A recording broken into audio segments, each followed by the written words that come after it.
Hi నమస్తే, నేను మీ Geetha Prasad. Welcome to GR news. ఈరోజు జీపీ టాక్స్లో మనతో ఉన్నారు ఒక సంగీత సామ్రాజ్యంలో తనకంటూ ఒక ప్రత్యేక స్థానాన్ని సంపాదించుకున్న యాక్చువల్ అందరికీ నర్సీపట్నం శ్రీనుగా ఆయన సుపరిచితులు. సో ఆయన అసలైన పేరేంటి, ఆయన ఈ సంగీత నేపథ్యం ఏంటి, ఏ విధంగా ఈ పౌరాణికంగా కూడా ఆయన ఈ మధ్య చాలా పాపులారిటీ సంపాదిస్తున్నారు. సో అవన్నీ కూడా తెలుసుకుందాం. ఇవన్నీ ముందుగా మీకు థ్యాంక్ యూ వెరీ మచ్. ప్రతి ఒక్కరికి కూడా మా ఛానల్ సబ్స్క్రైబ్ చేయించి మా ఛానల్ ఈరోజు 1000 సబ్స్క్రైబర్స్ దాటించారు. సో ఒక స్పీడప్ అయింది మన ఛానల్, జనాల్లోకి వెళ్ళడం. చాలామంది కూడా ఏంటంటే మన ఛానల్ని వీక్షిస్తున్నారు. సో అందరికి కూడా ఒకసారి కృతజ్ఞత తెలుపుకుంటూ ఈరోజు జీపీ టాక్స్ ప్రారంభిస్తున్నాం. ఈరోజు నర్సీపట్నం శ్రీను గారు మనతోనే మన స్టూడియోలో ఉన్నారు. నమస్తే శ్రీను గారు. నమస్కారం అండి. బాగున్నారు సార్? బాగున్నాను సార్, హ్యాపీ. ఓకే సార్, ఇప్పుడు నర్సీపట్నం శ్రీను అంటేనే అందరికి తెలుస్తుంది. అయితే మరి మీ అసలైన ఇంటి పేరు ఏంటి సార్? యాక్చువల్లీ సార్ మా ఇంటి పేరు చుక్కవారు అండి. చుక్క శ్రీనివాసరావు అంటే ఓకే. అంటే నర్సీపట్నం శ్రీను అనేది ఏంటంటే నర్సీపట్నం మీ నేటివ్ ప్లేస్ కదండి? నర్సీపట్నం కాదండి, నర్సీపట్నాన్ని ఆనుకొని ఉంటుంది ఒక చిన్న పల్లెటూరు, పెద్దబొడ్డేపల్లిని. ఓకే. ఈ పేరు ఎట్లా వచ్చిందంటేనండి, మన వైజాగ్ వాస్తవ్యులు పెట్టింది ఈ నర్సీపట్నం శ్రీనివాసం. ఓకే. ఎలా వచ్చిందంటే, నేను వైజాగ్ వచ్చిన కొత్తలోనే కీబోర్డ్ ప్లేయర్ చాలా మంది ఉండేవారు. తర్వాత నేను ఎంటర్ అయ్యేసరికి ఎవరో నర్సీపట్నం నుంచి కూడా వస్తుందంటే ఎవరు అంటే ఆ నర్సీపట్నం శ్రీనివాసం నామకరణం చేస్తారు. ఇంకా అక్కడ ప్రతి ఇన్విటేషన్లో స్టేజ్ మీద పిలవటం కానీ సంథింగ్ ఏదైనా సరే ఇక నర్సీపట్నం శ్రీనివాసం నామకరణం చేస్తారు. ఇక ఇప్పుడు ఎలా ఉందంటే నర్సీపట్నం శ్రీనివాసం అంటేనే తెలుస్తుంది, లేకపోతే ఎవరు అనుకుంటారు. అంటే ఇప్పుడు మీకు సంగీత నేపథ్యం, మీకు ఈ సంగీత నేపథ్యం అంటే మా దృష్టిలో చెప్పాలంటే కనుక మీరు ఒక సంగీత కళానిధి అంటాను నేను. అంటే ఎందుకంటే ఏ రాగం అవనండి, ఆ రాగం ఛాయలతో పాటు ఆ రాగాలు తెలుసుకోవడం కానీ, ఆ రాగంలో మీరు ట్యూన్ చేయడం కానీ, లేకపోతే కనుక పౌరాణిక పద్యాలు రాయడం పాడడం కానీ, ఇవన్నీ కూడాను ఆ రాగ ఛాయల్లో వెళ్తుంటాయి.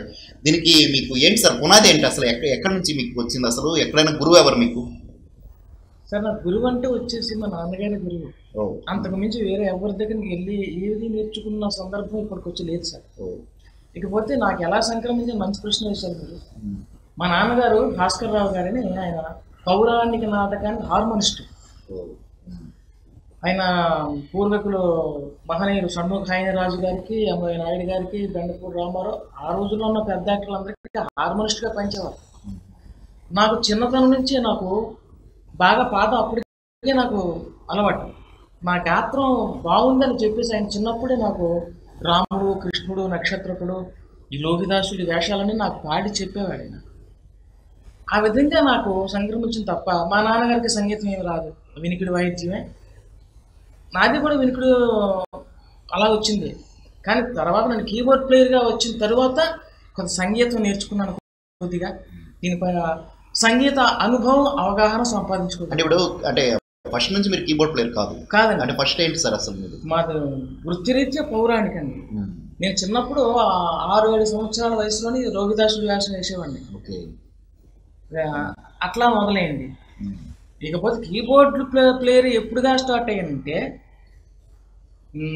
95లోని కీబోర్డ్ స్టార్ట్ చేశాను. 95 అనుకోని సందర్భంగా బొడ్డేపల్లి సెంటర్లో ఒక ఆర్కెస్ట్రా వారు ప్రాక్టీస్ చేస్తున్నారు మీ ఊర్లో? మా ఊర్లో. ఓకే. నేను అలా సాయంత్రం పూట ఆ పక్క వెళ్తూ వాళ్ళతో పరిచయం ఉండేది తప్ప నేను ఒక పౌరాణిక ఆర్టిస్ట్గా నన్ను పరిగణించేవారు వాళ్ళు. ఓకే. వాళ్ళు చేస్తున్న పాట ఏదో సినిమా పాట ప్రాక్టీస్ చేస్తున్నారు. నేను వెళ్ళి దగ్గర కూర్చున్నాను. ఒక బిట్టు కీబోర్డ్ ప్లేయర్ ఇబ్బంది పడుతున్నాడు. చూశాను. ఆ బిట్ అంతకీ సరికాలేదు. నేను ఉండలేక సడన్గా అన్నాను, అలా కాదని ఇలా వాయిని చూడండి అన్నాను. ఓకే. ఆయన వెంటనే నాకు ఇలా చూశాడు. ఎవరంటే భాస్కర్ రావు. సార్ మీరు వాయిన్ చూపిస్తారా మరి? అంటే ఎటకారంగా అన్నాడా, లేకపోతే నిజంగా మీరు వాయించగలరు అని? మరి ఏమో మరి. ఓకే. ఏ అభిప్రాయంతో ఉన్నాడో తెలియదు కానీ ఒకసారి మీరు వాయిన్ చూపించండి అన్నాడు. మీ మాటలో అది వాస్తవం లేకపోలేదు. సరే నేను వాయించాను. అదే చిన్నప్పటి నుంచి నాకు ఒక దేవుడు ఇచ్చిన వరం ఏంటంటే విని వెంటనే అవగాహన చేసుకునే, అది ఎలాంటి కష్టం పెట్టేసరి వింటే వాయించేస్తాను, వింటే పాడేస్తాను. దాని గురించి ప్రత్యేక సమయం కేటాయించుకొని మెట్లు నిలుక్కుంటూ అది నాకు పుట్టుక నుంచి లేదు. ఓకే. అది నాకు గొప్పతనం కాదు, నాకు దేవుడు ఇచ్చిన వరం అంతేది. ఆ విధంగా నేను ఆయన వాయించే శృతిలో నా కీబోర్డు మీద చేయడం అదే మొదటిసారి ఓకే. వాయించి చూపించాను. ఆ ప్లేస్ లో మన బాబ్జీ ఉన్నాడు. ఎవరు? ప్యాట్స్ బాబు. మన ప్యాట్స్ పేరు బాబ్జీ. Okay okay. ఇక పాట వాయించడం వచ్చాయి అంటే కొన్ని పాటలు వాయించాను. అంటే ముందు ఇంట్లో ప్రాక్టీస్ చేస్తుండే వాళ్ళ హార్మోనియం నిరంతరం హార్మోనియం వాయిస్తూ పాడుకో మా ఇల్లే ఒక సంగీతం. ఓకే అండి. ఇప్పుడు హార్మోనియం అనుకోండి, దాంట్లో ఇన్ని రకాల టోన్స్ ఉండవు, ఈ స్ట్రింగ్స్ ఏమి ఉండవు, ఓన్లీ ఒక లీడ్ వెళ్తుంటుంది. మరి కీబోర్డ్ లో టెక్నికల్ గా తెలుసుకోవాలి కదా, ఇప్పుడు స్ట్రింగ్ అంటే ఏంటి, దానికి ఏంటి కప్లర్స్ ఎలా యాడ్ చేయాలి, ఇవన్నీ కూడా తెలుసుకోవాలి. అది ఎలా వచ్చింది ఇప్పుడు మరి ఆ టైంలో? ఓకే, మంచి ప్రశ్న. ఎప్పుడైతే అలా అడిగాడో ఒక సింగిల్ ఇన్స్ట్రుమెంట్ పెట్టి ఇచ్చారు, దాని మీద హార్మోనియం వాయించినట్టు వాయించాను. అది వాళ్ళకి నిర్ఘాంతపోయారు. అంటే మన ఊర్లో ఎంత మంచిగా ఆర్టిస్ట్ ఉన్నాడని. ఇంకా అది మొదలండి, ఇంకా నన్ను విడిచిపెట్టలేదు. ఒక విధంగా నేను కీబోర్డ్ ప్లేయర్ గా తయారవడానికి కారణం బాబ్జీయే. ప్యాట్స్ బాబ్జీ గారు. Okay okay okay. ఆ ప్లేస్ లో ఆ రోజు ఆయన లేకుంటే ఉంటే నేను కీబోర్డ్ ప్లేయర్ అయ్యేవాడిని కానేమో. ఆయన ఎంకరేజ్ చేసి తీసుకెళ్లారు మీకు ప్రోగ్రామ్స్? అక్కడి నుంచి నేను విడిచిపెట్టలేదు. ఓకే. అంటే అప్పుడు మీకు అప్పటి వరకు మీ ఇంట్లో ఉన్నది హార్మోనియమే కదా, మరి కీబోర్డ్ కొన్నారా వెంటనే? నా కీబోర్డ్ లేదు. బాగా ఆర్థిక పరిస్థితుల్లో నుంచి వచ్చాం. అంటే ఇబ్బందులు, బాగా ఇబ్బందులు. నాటకాలకు వెళ్తూ నాన్నగారు ఇలా కులవృత్తి పని చేస్తూ మమ్మల్ని పెంచారు. చాలా కష్టం. కులవృత్తి అంటే ఏం కులవృత్తి? కార్పెంటర్ పని చేస్తూ సీజన్లో ఆయన నాటకానికి వెళ్ళి హార్మోనియం వాయిస్తూ దానిపై వచ్చిన డబ్బులతో మమ్మల్ని పెంచి పెద్ద చేసి. అంటే సార్ ఇప్పుడు షణ్ముఖ ఆంజనేయరాజు గారు ఇలాంటి వాళ్ళతో పాటు మీ ఫాదర్ ఈ హార్మోనియం ప్లే చేసేవారు కదా, మరి కళాకారులు అంత పెద్ద పెద్ద కళాకారులతో వాయించినప్పుడు ఫైనాన్షియల్ ఎందుకంటే స్ట్రగుల్స్ వస్తాయి అంటున్నారు? దేనివల్ల? అంటే పేమెంట్స్ ఉండేవి కదా ఏంటి? మంచి ప్రశ్న అండి. ప్రశ్న ఎవరు అడగరు, మీరు అడిగారు. మంచి ప్రశ్న. అదే చేసుకున్న దౌర్భాగ్యం ఉంది నాటకరంగం. ఎట్లా ఉందంటే గురుస్థానాన్ని రివర్స్ చేసేది. హార్మోనియం అంటే గురువు. అది ఎలా తయారైపోయింది చివరికి? హార్మోనిస్ట్ అంటే ఒక చిన్న చూపు, ఒక కూలి పనిగా వచ్చేవాడు అన్నట్టుగా మన పూర్వీకులు అలా పరిగణించారు. అంటే అప్పటి నుంచి ఆ ప్రాబ్లం ఉందంటారా? పూర్వం నుంచి ఈ ప్రాబ్లం. అందుచేతనండి ఇప్పుడు యాక్చువల్గా శ్రీని గారు, ఇప్పుడు హార్మోనియం కానీ ఒక శృతి అనేది సింగర్ కి తీసుకెళ్తారు. అంటే అది తీసుకెళ్తేనే సింగర్ ఒక రైల్వే ట్రాక్ ఎలాగైతే ఉందో ఆ విధంగా శృతి ఉంటే కానీ సింగర్స్ కరెక్ట్గా వెళ్ళడానికి పొజిషన్లో హార్మోనియం ఆ రాగంలో వెళ్ళిపోతుండ బట్టి ఆ శృతిని పట్టుకొని సింగర్ పాడతారు. ఇప్పుడు ఎంత షణ్ముఖ ఆంజనేయరాజు గారు అవనండి, లేకపోతే బాలసుబ్రహ్మణ్యం గారు అవనండి, యేసుదాస్ గారు అవనండి, ఆ శృతి లేకపోతే ఎక్కడ పోతే అపశృతి వస్తుంది.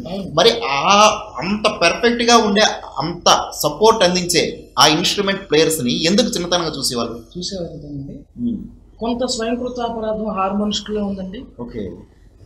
అలాగే నేను ఇంత ముందుకు చెప్పిన విధంగా హార్మోనిస్ట్ అంటే చిన్న చూపు, ఒక కూలి పనిగా వచ్చాడు మా దగ్గరికి అన్నట్టుగానే పరిణమించాను. ఆ రోజుల్లో మా నాన్నగారికి తెల్లవారులు కురుక్షేత్రం గ్రూప్ అంతా వాయిస్తే 75 రూపాయలు ఇచ్చేవారు. ఆ రోజుల్లో 75 అంటే ఎక్కువ అంటారా తక్కువ అంటారా? తక్కువ అండి. తక్కువ. రాజుగారు అప్పటికి మా నాన్నగారు ఆయన చేశారు, ఆయన 3000 రూపాయలు అంతా కిరాయి తీసుకుంటున్నారు. ఓకే. మరి 3000 రూపాయలు యాక్టర్ తీసుకున్నప్పుడు మరి హార్మోనిస్ట్ ఎంత వాళ్ళు ఒకసారి మీరు ఆలోచించండి. ఈక్వలెంట్ టు సింగరే ఎవరైతే గాయకుడు ఉన్నారో ఈక్వలెంట్ ఇవ్వకపోయినా సింగర్. అలాగే ఎవరైతే ఇప్పుడు బాలసుబ్రహ్మణ్యం గారు చాలా ప్రాజెక్ట్ చేశారు. ఆయన లక్షల పేమెంట్ తీసుకుని నాకు లక్షల పేమెంట్ ఎవరు కదా. కనీసం వాళ్ళు అతని ఫ్యామిలీ బ్రతకాలంటే ఆ వృత్తి కొంతకాలం కొనసాగాలంటే మినిమం ఒక నిర్దేశమైన ఫిగర్ అంటూ ఉండాలి, వాళ్ళు ఇచ్చేవారు కాదు. అందుచేత అలాగే ఇంకా అలా ఉండిపోయిందండి హార్మోనియం. అంటే ఇప్పుడు హార్మోనియం ప్లేయర్స్ అప్పుడు ఎంతో అంటే బిజీగా ఉండేవాళ్ళు ఈ నాటకాల వల్ల. కీబోర్డ్ ఎంట్రీ అవడంతోనే దాని తాలూకా ప్రాధాన్యత తగ్గిందంటారా? అంటే దాని వేరే, అది వేరే, ఇది వేరే. అది వేరే. ఇప్పుడు ఒక మాట అండి, ఎంత టెక్నాలజీ పెరిగినా డోలు సన్నాయి లేకుండా పెళ్లి జరగదు.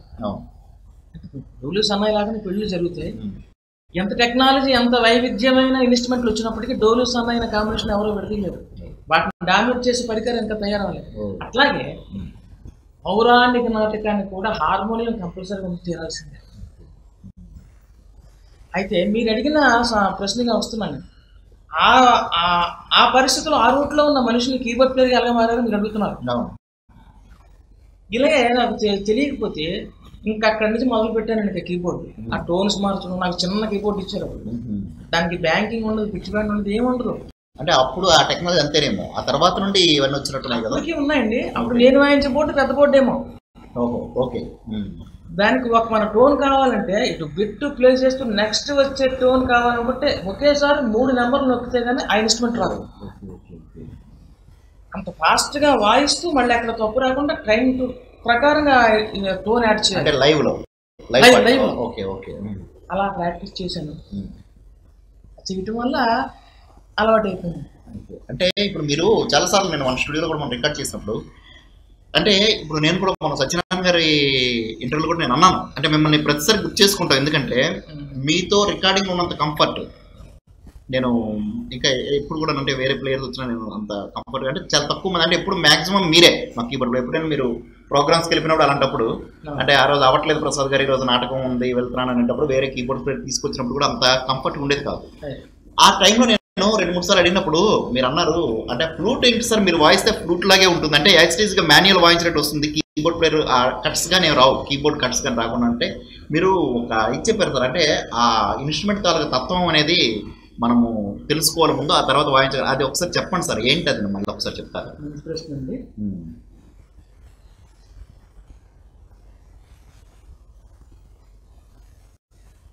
ఒక దీనికి ఉదాహరణ ఏం చెప్తానంటే, ఒక నటుని తీసుకుందాం. డైరెక్టర్ ఒక వ్యక్తిని పిలిచి ఒక క్యారెక్టర్ ఇచ్చాడు. ఆ క్యారెక్టర్ తాలూకా పూర్తిగా ఆ వైవిధ్యాలన్నీ కూడా మనం అన్వయించుకొని ఆ పాత్రలో ప్రవేశిస్తే గానీ దాన్ని మనం న్యాయం చేయలేం. అప్పుడు నటుడు అవుతాడు, లేకపోతే ఆర్టిస్ట్ కాదు. అట్లాగే కీబోర్డ్ ప్లేయర్ కూడా, సపోజ్ ఒక సితార్ బిట్ వాయిస్తున్నాం అనుకోండి, సితార్ తాలూకా సహజ సిద్ధమైన దాని గుణం ఏమిటి, దాని ఏ ఆక్టోలో వాయిస్తే బాగుంటుంది, ఆ ఆక్టోలో సరే ఒక స్ఫూర్తిని ఎట్లా వాయించాలి, ఒక సంగతిని ఎట్లా చేయాలి, ఈ సాయి నుంచి షడ్జము నుంచి పంచమానికి వెళ్ళేటప్పుడు ఎలా వెళ్తాడు డైరెక్టర్ దాటించేది. సాపా వాయించాడు, సాపా అంటాడు, ఇక్కడ టచ్ చేసి ఇలా లాగుతాడు అనమాట. ఈ సజ్జమాన్ని టచ్ చేసి ఆ ఫింగర్ నొక్కి అట్లా ఆ పంచమని లాగుతాడు. అప్పుడు సాపా అంటాడు. నాకు చిన్నప్పటి నుంచి కూడా ఈ లైవ్ ఇన్స్ట్రుమెంట్లు సితారా, అలాగే వైలిన్, ఫ్లూట్ నాకు మంచి ఇష్టం అండి. అలాగే గిటారు, ఇవి వాయించడం చాలా కష్టం అండి. అన్నిటికంటే వాయించడం ఆ కీబోర్డ్ మీద అతి కష్టం అయింది ఫ్లూట్ అండి. ఫ్లూట్ ఎందుకు కష్టం అంటారంటే అండి, ఫ్లూట్ కొన్ని జంక్షన్స్ ఉంటాయి. ప్రతి ఫ్లూటిస్ట్ ఒక ఫ్లూట్ మీద అన్ని వాయించలేడండి, వెనకాల. అలాంటిది కీబోర్డ్లో కూడా మనం టోన్స్ సెట్ చేసుకోవాలి. అన్ని బిట్లకి ఒకే టోన్ వాడకూడదు. నేనేం చేస్తాను అంటేనండి, ఒక 7-8 ఫ్లూట్లు కప్పులలో పెట్టుకుంటాను. ఆ బిట్కు సంబంధించి ఏ టోన్ సెట్ అవుతుందో అది తీసుకొని వాయిస్తూ ఉంటాను. అట్లాగే ఇంకోటి ఉంది ప్రమాదం, అన్ని దగ్గర సంగతులు పడే అంత ఇన్స్ట్రుమెంట్ మరొకటి లేదండి ఫ్లూట్ దగ్గర. గమకాలు అన్ని ఎక్కువగా పలికించే గాలి ద్వారా పలికే పరికరం ఏది కూడా ఫ్లూట్ నామినేట్ చేసి లేదండి. ఇప్పుడు అంత కష్టం అనమాట. ఇప్పుడు పొడిమెట్లు వాయిద్దాన్ని కుదరదండి, ఎక్కువ స్ఫురితాలు, కన్ను మూచి తెరిచేలాగా స్ఫురితాలు పడిపోతాయి ఫ్లూట్. అవన్నీ కీబోర్డ్ మీద మనం చేయాలంటే కొంతైనా కీబోర్డ్ వాయించే ప్లేయర్స్కి ఎవరికైనా సరే కొంత హార్మోనియం టచ్ ఉండాలి. అంటే ఇప్పుడు మాక్సిమం ఇప్పుడు వాయిస్ అందరికీ హార్మోనియం టచ్ ఉందంటారా? అంటే ఇప్పుడున్న కీబోర్డ్ ప్లేయర్స్ అందరూ కూడా హార్మోనియం వాయించగలరా? వాయించలేరు అని అనలేనండి, వాళ్ళ బాధ పెట్టిన అవుతాను. అంటే బాధ పెట్టారని కాదు సార్, యాక్చువల్ చెప్పండి. అంటే బాధపడతారని కాదు, యాక్చువల్ మాట్లాడుకుంది. ఇప్పుడు తప్పేం లేదు. ఇప్పుడు కీబోర్డ్ ప్లేయరే, అంటే హార్మోనియం రాలేదు వాళ్ళకి, వాయించడం రాదని వీళ్ళు కీబోర్డ్ ప్లేయర్ రాకుండా పోరు కదా సార్. అయితే నిజం చెప్పాలంటే అండి, ఇప్పుడు కీబోర్డ్ మెట్టుంది అనుకోండి, కిందనే రబ్బర్ బుష్ ఉంటుంది. ఈ మెట్టుని టచ్ చేస్తే అది వెళ్ళి ఆ రబ్బర్ బుష్ తగలగానే పలుకుతుంది. హార్మోనియం అట్లా కాదు, జస్ట్ ఎలాగంటే పలుకుతుంది, గాలి ద్వారా పలికింది. మెట్లు చాలా టైట్గా ఉంటాయి. ఈ మెట్లు లూజ్గా ఉంటుంది, పక్క మెట్లు టైట్గా ఉంటుంది. ఓకే. ఏమండి?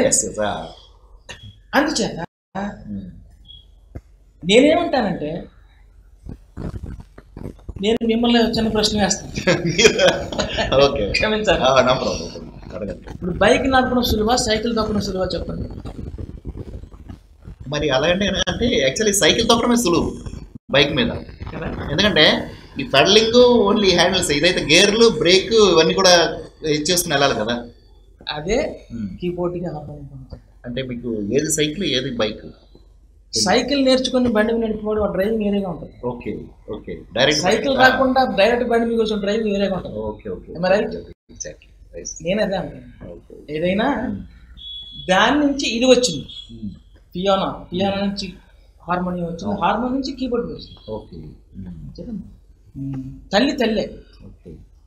అంటే హార్మోనియం కొంత ఉండడం వల్ల ఏమవుతుందంటే at the same time harmonium style play చేస్తూ పియానో స్టైల్ కూడా మనం రావాలి. కీబోర్డ్ ప్లే చాలా ఈజీ అయిపోయింది ఇప్పుడు. చాలా కష్టం సార్ కీబోర్డ్ వాయించడం, చాలా కష్టం. ఒక రాగం నేర్చేసుకొని పాట వాయిద్దాం అంటే కాదు. రాగం మీద పట్టు ఉండాలి, క్లాసికల్ నాలెడ్జ్ ఉండాలి. అట్లాగే అంతే సమానంగా వెస్టర్న్ నాలెడ్జ్ కూడా ఉండాలనుకో. అది వచ్చినప్పుడే ఇటు క్లాసికల్గా ఉండాలి, అటు వెస్టర్న్గా ఉండాలి. ఇది చూపిస్తూ మూడో పాయింట్ ఏంటంటే టోన్ సెలక్షన్ చాలా ఇంపార్టెంట్. టోన్ ఒక డిఫరెంట్ సింత్ వచ్చింది అనుకోండి, దాన్ని ఎలా తయారు చేసుకోవాలి మనం అని కొంతైనా ఇంటి దగ్గర హార్డ్ వర్క్ చేయాలి సార్. ఒక ఇన్స్ట్రుమెంట్ లేదంటే ఇవన్నీ చేయలేక ఇప్పుడు ఏం చేస్తున్నారంటే మన యమహా కంపెనీ వాళ్ళ దయ వల్ల చాలా సులువైపోయింది ఇప్పుడు కీబోర్డ్ వాయించడం. అంటే అన్ని టోన్స్ ఇచ్చేస్తున్నారు. వచ్చే దానితో నేను వాయించే ఫీడింగ్ మరి ఎవరైనా ప్లే చేసుకోవచ్చు ఇచ్చేస్తే. ఇంకా ఆయన బాధపడక్కర్లేదు, ఇక టోన్స్ చేసుకోక్కర్లేదు, అవే టోన్స్ ఆయన పెట్టేసుకొని ప్లే చేస్తున్నాను. అందువల్ల క్రియేటివిటీ అన్నది లేదు. తర్వాత ఇప్పుడు ఒక పాట మీరు ఇచ్చారనుకోండి, మీరు స్టూడియో పిలిచి ఒక పల్లవి విచారణ మీరు ఇచ్చారు, దాన్ని మీకు ఒక బీజిఎం క్రియేట్ చేసి దాని బ్యాక్గ్రౌండ్ ఇవన్నీ మేము అరేంజ్ చేయాలంటే క్రియేటివిటీ ఉన్న ఆర్టిస్టులు కూడా తక్కువలో ఉన్నారు. Keyboard players only keyboard players మాట్లాడతాం. క్రియేటివిటీ ఉన్న ప్లేయర్స్ కూడా చాలా తక్కువ మంది ఉన్నారు. అంటే క్రియేటివిటీ అంటే మీకు కంపల్సరీ సంగీతం రావాలి కదా సార్? ఉండాలి కదా సంగీతం నాలెడ్జ్. అదే అంటున్నాను, ఇది చెప్పాను కదండి. క్లాసికల్ వచ్చి ఉండాలి, దానికి సరి సమానంగా వెస్టర్న్ కూడా వచ్చి ఉండాలండి. అదే ఇళయరాజా గారు గొప్పతనం. ఇకపోతే నా విషయానికి వస్తున్నాను. నా జీవితంలో జరిగిన ఒక అద్భుతం ఏమిటంటే అండి, ఒక పౌరాణిక ఆర్టిస్ట్ ఒక మ్యూజిషియన్గా సక్సెస్ అవడం అన్నది చాలా కష్టం అండి. అది నేను గర్వంగా చెప్పట్లేదు, ఆనందంగా చెప్తున్నాను. నా జీవితంలో నెరవేరిందండి. మీ జీవితం అంటే మీకు ఈక్వలెంట్ ఎవరు లేరంటారా? ఇంకో పప్పు ప్లేయర్ అంటే కీబోర్డ్ వాయిస్తూ దీంట్లో కూడా చేసుకుంటూ పౌరాణికంలో ఉన్నారు, కొంతమంది ఉన్నారు. ఉన్నప్పటికీ కూడా అంతగా రాణించలేకపోయారు. ఏదో ఒకదాని పక్క రెండు సరి సమానంగా బ్యాలెన్స్ చాలా కష్టం సార్ ఒక ఆర్టిస్ట్. ఇప్పుడు ఆ రోజుల్లో హార్మోనియం ప్లేయర్స్ కూడా పక్కన అంటే ఎక్కువ పేమెంట్లు ఇవ్వకుండా ఇబ్బంది పెట్టారు, అంటే ఇబ్బంది పడేవాళ్ళు ఈ పేమెంట్ల విషయంలో. ఇప్పుడు వచ్చేటప్పటికల్లా ఇప్పుడు ఎలా ఉన్నాయంటారు? ఇప్పుడు ఆర్కెస్ట్రాస్ కానీ లేకపోతే పేమెంట్స్ పర్ఫెక్ట్గా ఉన్నాయంటారా? అంటే ఇప్పుడు నాటకాలకు మీరు వెళ్తున్నారు కదా, దాంట్లో కూడా పేమెంట్స్ బాగానే ఉన్నాయి అంటే దేని వల్ల అంటారు? ఆ మార్పు ఎందుకు వచ్చింది? మార్పు ఎందుకు వచ్చిందంటే అండి, హార్మోనిస్ట్ లేరు. ఉదాహరణ 50 మంది యాక్టర్స్ ఉంటే 5 హార్మోనిస్టులు ఉన్నారు. ఎందుకు ఆ పరిస్థితి ఎందుకు వచ్చిందంటారు? ఎందుకు వచ్చిందంటేనండి, ఇప్పుడు అది బ్రతకడానికి కుటుంబాన్ని పోషించడానికి సరిపోయే వృత్తి కాదు. ఇప్పుడు ఆ సీజన్లో 6-7 నెలలు మాత్రమే. ఓకే, 6-7 నెలల్లో అంటే కనుక ఒక సంవత్సరం సరిపడా సంపాదించేంత ఉండదంటారా? అంటే 6 నెలలు వర్క్ చేస్తారు, మిగతాది అది మరి వచ్చిన ఇన్కమ్ సరిపోదు అంటారా? సరే, ఇన్కమ్ సరిపోతుందంటే దాని మీద సరిపెట్టుకొని బాగుపడిన వాళ్ళు ఆర్టిస్టులు ఉన్నారు, లేకపోలేదు. ఇంతే కదా, ఇంకేముంది మనకి ఎదురు లేదు అనుకొని వెనక చూపు లేకుండా పాడైపోయిన వాళ్ళు ఎక్కువ శాతం మంది. అందుచేత ఏంటంటే హార్మోనిస్టులు లేరు సార్. హార్మోనిస్టులు మరి ఇప్పుడు హార్మోనిస్టులు లేకపోతే ఉన్న 5-6 వాళ్ళ తర్వాత నాటకరంగం నిలబడేది ఎలా? ఎలా నిలబడుతుంది మరి ఇప్పుడు మన ప్రాచీనమైన కళ అది నాటకాలను కానీ ఇప్పుడు పౌరాణికం అనేది మరి అది నెక్స్ట్ తరాలో తెలియజేసేది ఎవరు అని మీరు ఇప్పుడు మీ వంతుగా మీరు యూట్యూబ్లో వాళ్ళు పెడుతున్నారు, అవి చూసుకుని వాళ్ళు ఆనందపడ్డమేనా? ఇంకా డైరెక్ట్ లైవ్ చూసే అంత అదృష్టం ఎవరికి ఉండదా? అందుకే సార్ ఇంకో విషయం ఏంటంటే, ఇప్పుడు మా ముందు జనరేషన్ వాళ్ళందరూ మంచి గాయకులంతా కూడా వాళ్ళని గతించిపోయారు. గతించిపోతే వాళ్ళతో పనిచేసినటువంటి మిగతా కళాకారులు ఎవరైతే ఉన్నారో హార్మోనిస్టులు, వాళ్ళందరూ బాగా పాడగలిగిన సమర్థం, వాళ్ళే యాక్టర్స్లో మారిపోయారు. అందులో నేను కూడా అవుతున్నాను. చిన్నప్పుడు మా నాన్నగారికి అదే పని కాబట్టి నాకు హార్మోనియం వాయించడం బాగా తెలిసింది. ఇప్పుడు నేను హార్మోనిస్ట్కి వెళ్తాను లేదు యాక్టర్గానే. ఇలాగే నాలాంటి వాళ్ళు చాలామంది యాక్టర్స్గా మారిపోయారు. చెప్తున్నాను కదండి, అది ఒక చిన్నతనంగా దాన్ని పరిగణించారండి. దాన్ని ఎవరైనా దయచేసి విమర్శించండి, నన్ను క్షమించండి. నేను సరే ఇప్పుడు ఏదైనా సరే మీరు విమర్శించినా చెప్పినా సరే మన కళారంగం బాగుపడాలని చెప్తున్నారు తప్ప ఎవరిని విమర్శించినా అది డైరెక్ట్ మీరు చెప్తే కరెక్ట్ చేసుకున్న వాళ్ళు కరెక్ట్ చేసుకుంటారు, బాధపడిన వాళ్ళు బాధపడుతూ ఉండిపోతారు, అంతే తప్ప మీరు ఏం చెప్పదలుచుకుంటే చెప్పండి సార్. ఇప్పుడు మీరు అన్నట్టు ఈ పౌరాణిక వ్యవస్థ బ్రతకాలంటే నడిపించే నాయకుడు ఉండాలి కదా. చుక్కారు నడిపేవాడు ఉంటే పడవ నడుస్తుంది. ఇప్పుడు హార్మోనిస్ట్ అంటే గురుస్థానం, నేర్పాలన్నా ఏం చేయాలన్నా హార్మోనిస్టే ఉండాలి. అలా హార్మోనిస్ట్ ఎందుకు లేరంటే వాళ్ళ స్వయంకృత అపరాధం కూడా ఉంది, లేకపోలేదు. నేను యాక్టర్స్నే తప్పు అంటలేదు, హార్మోనిస్టులో కూడా తప్పు ఉంది. అందుచేతనండి ఇలా ఉన్న పరిస్థితులు కాబట్టి ఇక ఆ ఇన్స్ట్రుమెంట్ అందులో చాలా కష్టం అండి. హార్మోనియం అంటే అలా కాళ్ళు తొక్కుకుంటూ సరిపడినంత గాలి ప్రొడ్యూస్ చేస్తూ 2 చేతులు పనిచేస్తూ అవయవాలంతా కూడా పనిచేస్తున్న హార్మోనియం వాయిస్తాం. ఇప్పుడు మేము కీబోర్డ్ వాయిస్తే స్టైల్గా చెమటకుండా వాయించేస్తాం, అట్లా కాదండి. తెల్లవారు మరి శుక్లాంబరం స్టార్ట్ చేసామంటే మళ్ళీ తెల్లవారులో అలా వాయిస్తూ ఉండాలి, చాలా శ్రమించాలి. ఇప్పుడు అంత శ్రమించే వాళ్ళు కూడా లేరు, అంతే చాలామంది కీబోర్డ్ వైపు మొగ్గు చూపుతారు. అంటే మరి ఇప్పుడు ప్రాచీన కళ అయినటువంటి పౌరాణికము నాటకాలు ఇవి మరి నిలబడమంటారా ఫ్యూచర్లో? నిలబడడం అని నేను ఎలా చెప్పగలను సార్? ఇప్పటికైనా ఎవరైనా స్పందించి ముందు ఆ హార్మోనియం అన్న స్థానాన్ని ఎవరైనా భర్తీ చేస్తే, న్యూ జనరేషన్ వారు ఎవరైనా యువకులు వస్తే అప్పుడు ఖచ్చితంగా బ్రతుకుతున్నారు. ఇప్పుడు యువకులు గిటార్ పట్టుకుంటే అదొక స్టైల్, అంటే అది నిలబడడం ఆ స్టైల్ ఆ వాయిస్ ఓకేనా. ఇప్పుడు హార్మోనియంలో ఆ స్టైల్స్ ఇవ్వడానికి అవ్వదు కదా. నేను అదే అన్నాను, చాలా మంది నేను నాటకాలకు వెళ్ళి వేదిక కూడా కొన్ని సందర్భాల్లో చెప్పాను, హార్మోనియం వాయించాలని ఆసక్తి ఎవరికైనా ఉంటే నన్ను సంప్రదించండి, నేను ఎవరి దగ్గర రూపాయి తీసుకోకుండా నాకు వచ్చిన వరకు నేర్పుతాను సార్. సో అందరు కూడా చెప్పింది ఏంటంటే, శ్రీను గారు one of the talent person అందరికి తెలిసి ఎందుకు చెప్తున్నానంటే, ఒకవేళ ఎవరైనా హార్మోనియం నేర్చుకోవాలి అని ఎవరైనా అనుకుంటే కనుక కింద నేను నంబర్ ఇస్తాను శ్రీను గారిది, ఒక 2 టైమ్స్ మీకు స్క్రోల్ అవుతుంది ఈ ప్రోగ్రాంలో. సో ఆ నంబర్కి మీరు కాల్ చేసి శ్రీను గారిని కాంటాక్ట్ చేస్తే హార్మోనియం ఎలాగండి ఒక్కసారి మీరు హార్మోనియం అదే ఇన్స్ట్రుమెంట్ దానికంటే గిటార్ బెటర్ అనుకోవడానికి వీలేదు. హార్మోనియం వాయించడం వస్తే కనుక కీబోర్డు గిటార్ అన్ని కూడా ఆటోమేటిక్గా వస్తాయి. ఆ ఫీడింగ్ ఆయన ద్వారా నేర్చుకుంటే ఇప్పుడున్న తరాలకి ఒక మ్యూజిక్ ఇండస్ట్రీలో ఒక పితామహుడిగా ఉన్న శ్రీను గారిని కాంటాక్ట్ చేస్తే కంపల్సరీగా అవుతుంది. దయచేసి నిలబడదాం. శ్రీను గారు నెక్స్ట్ ఇంకోటి ఏంటంటే, ఇప్పుడు ఆర్టిస్టులు ఇప్పుడు చాలామంది ఏంటంటే, అంటే ఒక సూటి ప్రశ్న మీరు అడుగుతాను. చాలామంది ఏంటంటే నర్సీపట్నం శ్రీను గారికి గర్వం ఎక్కువ, ఏదైనా అంటే చాలా కేర్లెస్ సమాధానం చెప్తుంటారు. ఆ ప్రోగ్రామ్కి పిలిస్తే కనుక ఆయన పట్టిన కాలు 3 కాలు ఆ పేమెంట్ ఇస్తే కానీ రాను అని అంటుంటారు, చాలామంది అంటారు. అది ఎంతవరకు కరెక్ట్? ముందు గర్వం ఎక్కువ అన్నారు, అదే కదన్నారు. నేను మనసా వాచ కర్మన చెప్తున్నాను. నేను ఎప్పుడు గర్వపడిన సందర్భాలు ఎప్పుడు లేవండి. నాకు ఏమొచ్చా నేను గర్వపడాలి చెప్పండి? నాకు గురువు లేడు, అందుకు నేను ఎలా గర్వపడాలి? అలా కదా, గురువు లేకుండానే నేర్చుకున్నారు కదా. గురువు లేకుండా నేర్చుకున్నాను నేను తోపు, నేను నాకు ఇది నేను ఇది నేర్చుకున్నాను, నాకు ఎవ్వరు గురువు లేరు కాబట్టి నాకు నేనే గొప్ప అనే ఒక మెంటాలిటీ మీలో ఉంది అని అంటారు. నేను నా మనసు దానికి అంగీకరిస్తారు. నిజంటే ఎందరో మహానుభావులు ఉన్నారు సార్, వాళ్ళతో పోల్చుకుంటే నేనేమీ కాదు. నేను ఒకటే చెప్తాను, కృషితో నాస్తి దుర్భిక్షం. నా ఇంట్రెస్ట్, నాకు పాటల మీద ఉన్న ఇంట్రెస్ట్ ఇంతవరకు నన్ను నడిపించింది. ఆ పాటలు కేవలం ఇళయరాజా గారి పాటలను బాగా ప్రభావితం చేశాయి.